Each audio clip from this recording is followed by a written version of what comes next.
नमस्कार दोस्तों, मेरा नाम जय कुमार तिवारी है। मेरे YouTube चैनल में आपका स्वागत है।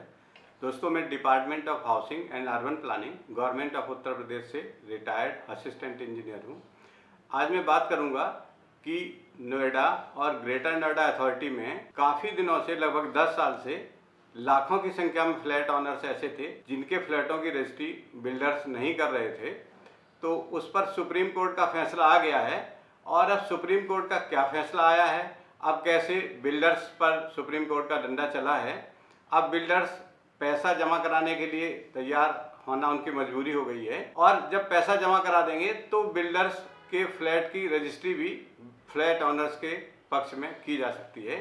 तो आइए इस वीडियो में जानते हैं कि मामला क्या है।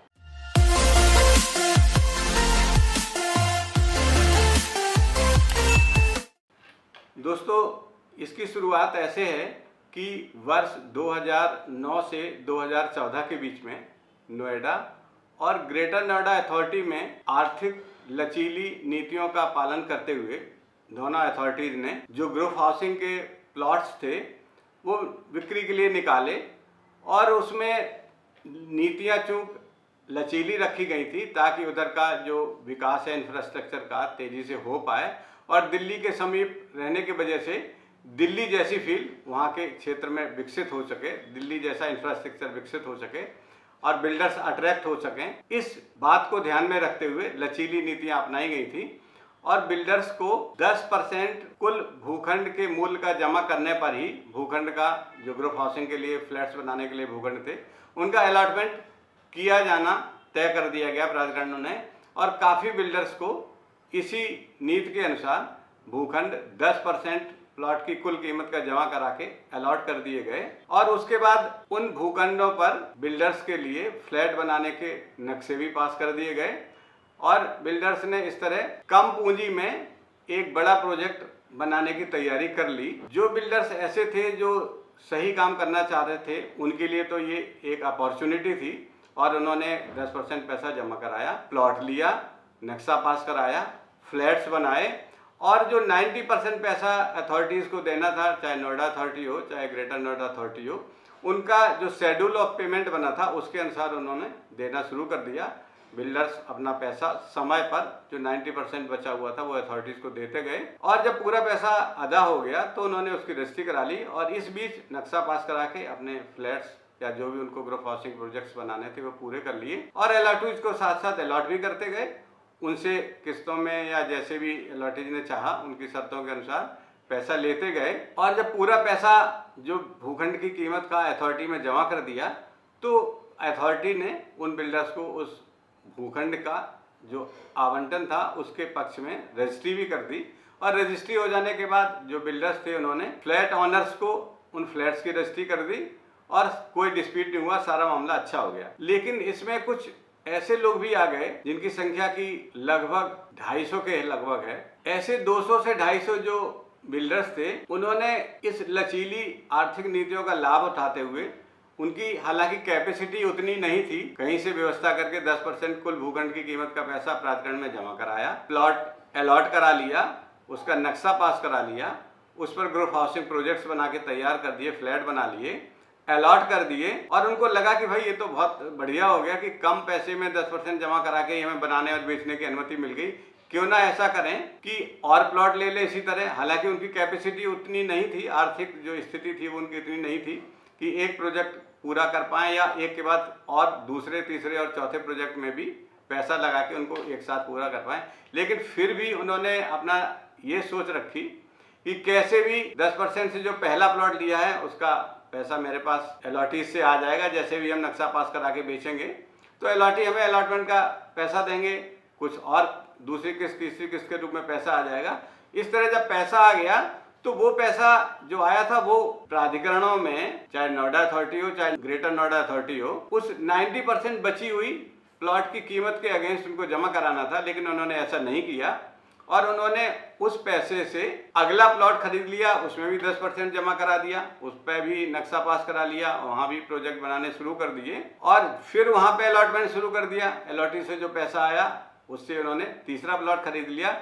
इस तरह 10% पैसा जमा कराते हुए उन्होंने 1, 2, 3 और अनेक प्रोजेक्ट शुरू कर दिए, जबकि उनकी कैपेसिटी जो आर्थिक स्थिति थी वो इतनी नहीं थी कि कई प्रोजेक्ट्स को या एक प्रोजेक्ट्स को भी भली बात चला पाएँ अपने पैसे से, और प्राधिकरण का भी पैसा जो 90% कॉस्ट ऑफ प्लॉट है वो देते रहें। तो जब ऐसा नहीं कर पाए तो एक तरह से स्थिति ऐसी आ गई कि प्राधिकरण ने अपना पैसा मांगना शुरू किया, क्योंकि उसका पेमेंट शेड्यूल बना हुआ था, भाई कितने दिनों बाद जो ऑफसेज 90% उसका पैसा देना है। और जब उन्होंने मांगा प्राधिकरण ने उनसे पैसा तो वो नहीं दे पाए, क्योंकि उनके प्रोजेक्ट ऐसे इन्होंने फंसा रखे थे कि कंस्ट्रक्शन में लगाना था पैसा, आगे प्लॉट अलॉट करा लिया, उसमें भी कंस्ट्रक्शन करना था, और एक तरह से उन्होंने बचना शुरू कर दिया प्राधिकरणों से कि भाई अब हम पैसा नहीं दे पाएंगे। और बचने का रास्ता उन्होंने सोचा कि कोर्ट का सहारा लें। उन्होंने सुप्रीम कोर्ट का दरवाजा खटखटाया, सारे बिल्डर्स इकट्ठे हो गए, नारडेको और क्रेडाई की इन्होंने मदद ली और ये कहा कि भाई सब लोग मिलके और ग्रेटर नोएडा अथॉरिटी के खिलाफ ये कहें कि साहब ये जो है ना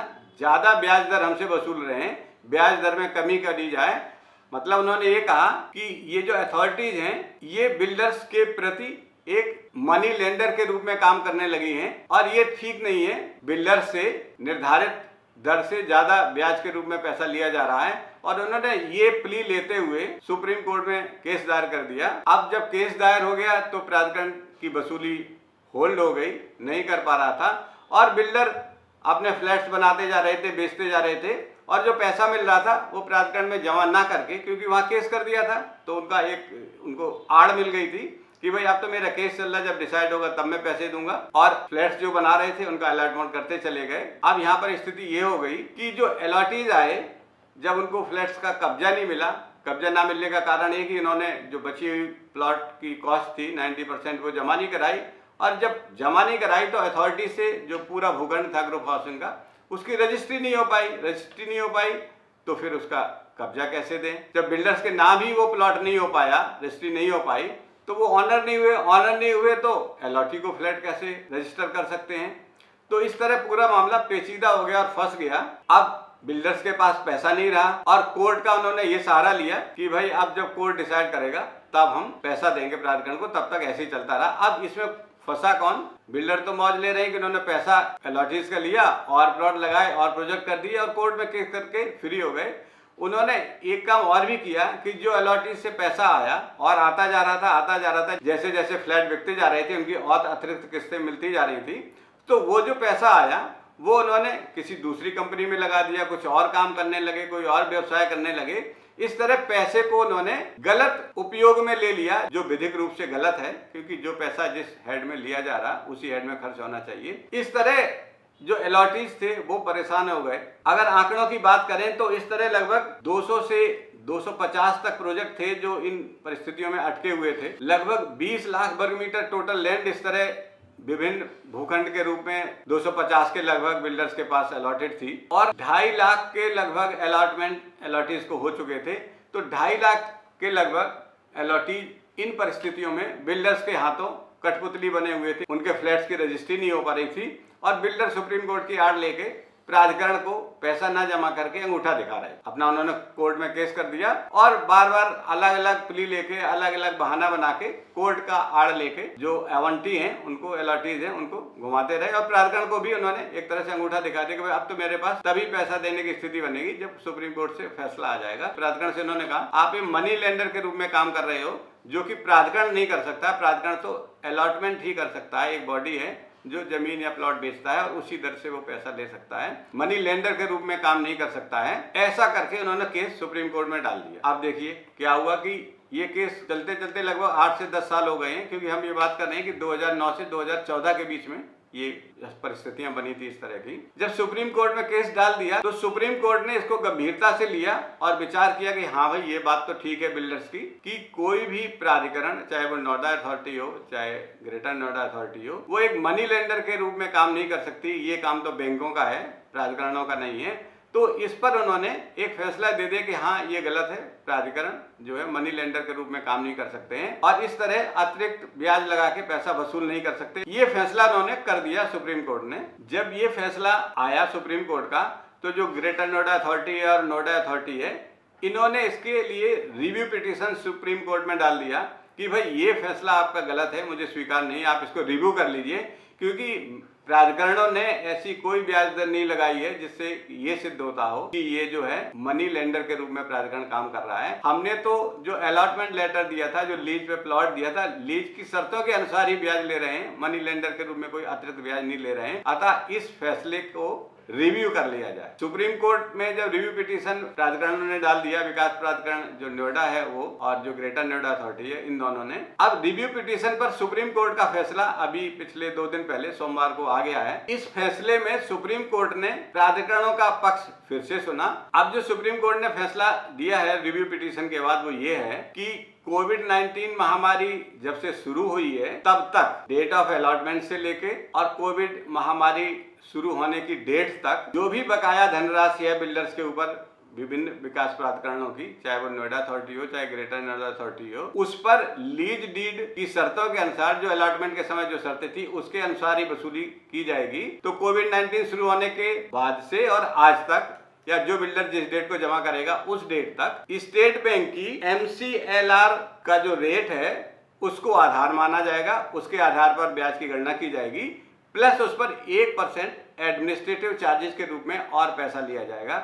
ये सुप्रीम कोर्ट ने फैसला सुनाया। अब हम आपको बताते हैं कि जो लीज डीड की शर्तें थी उसमें क्या रेट ऑफ इंटरेस्ट था और उसके फैसले के क्रम में उस डेट तक, कोविड शुरू होने की डेट तक, क्या ब्याज की दर लेने का फैसला किया है सुप्रीम कोर्ट ने। उस समय क्या ब्याज की दर थी। दोस्तों, लीज डीड में ये था कि जो ब्याज है वो 11.50% मतलब 11.5% ब्याज लिया जाएगा किस्तों पर, जो बाकी 90% पैसा था, और अगर वो किस्तें डिले हो जाती हैं तब उसमें 3% पेनल्टी ब्याज लिया जाएगा और 1% अतिरिक्त एडमिनिस्ट्रेटिव चार्जेस लिया जाएगा। ये फैसला सुनाया है सुप्रीम कोर्ट ने। इसी तरह अगर बात करें कि स्टेट बैंक की MCLR दरें क्या हैं, दोस्तों स्टेट बैंक की MCLR दरें हर दिन बदलती रहती हैं। स्टेट बैंक ऑफ इंडिया के पोर्टल पर फ्लैश करती रहती हैं।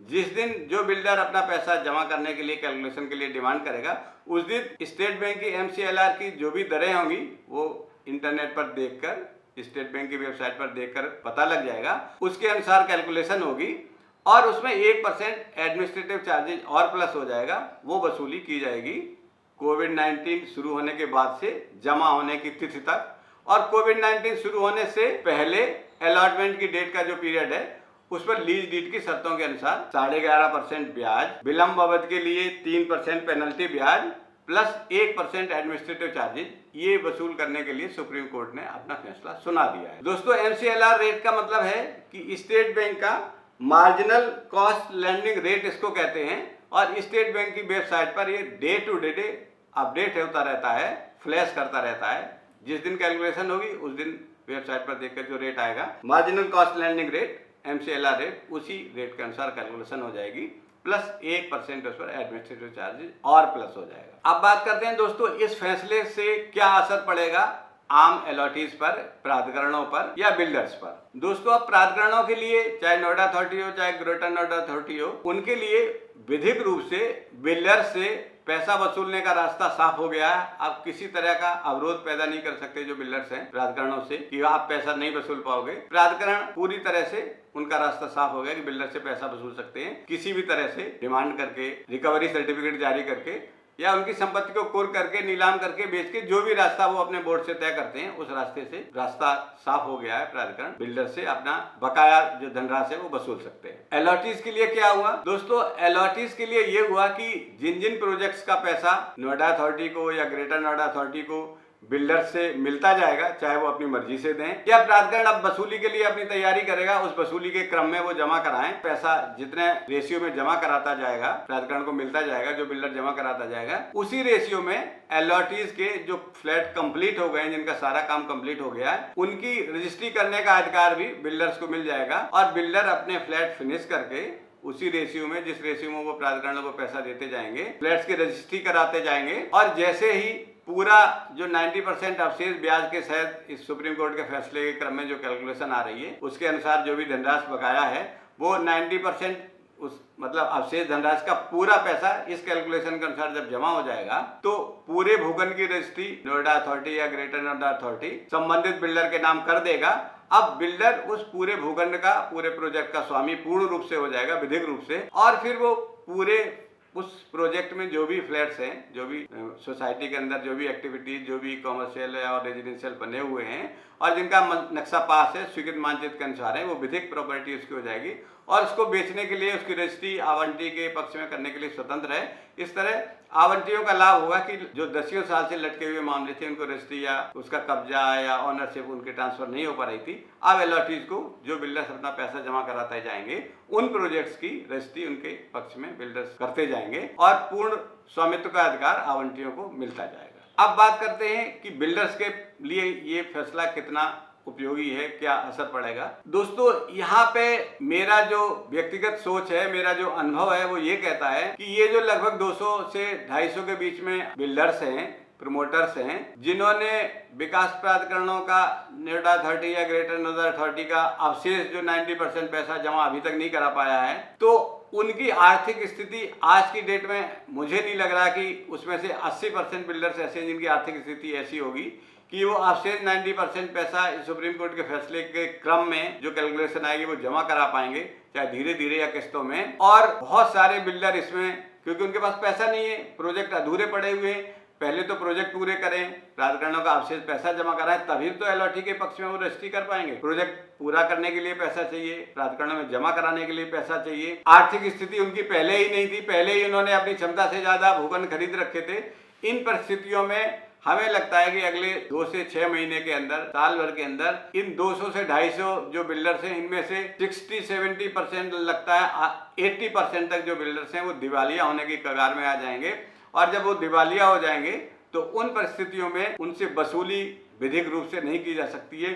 फिर क्या होगा, ये भविष्य की बात है और समय बताएगा कि क्या हो सकता है। फिलहाल सुप्रीम कोर्ट के फैसला के पक्ष में मैं तो पॉजिटिव सोच रख के यही कहता हूँ कि बिल्डर्स अपना पैसा जमा कराएं और एलओटीज को उनकी रजिस्ट्री करते जाएं और प्राधिकरणों को भी उनके पैसे मिलते जाएं, तो सबसे अच्छा निर्णय ये सुप्रीम कोर्ट का है, सबके हित में रहे। दोस्तों, इस सूचना के साथ ये वीडियो यहीं समाप्त होता है। अगली वीडियो में किसी महत्वपूर्ण बिंदु पर फिर आपसे चर्चा करेंगे। नमस्कार।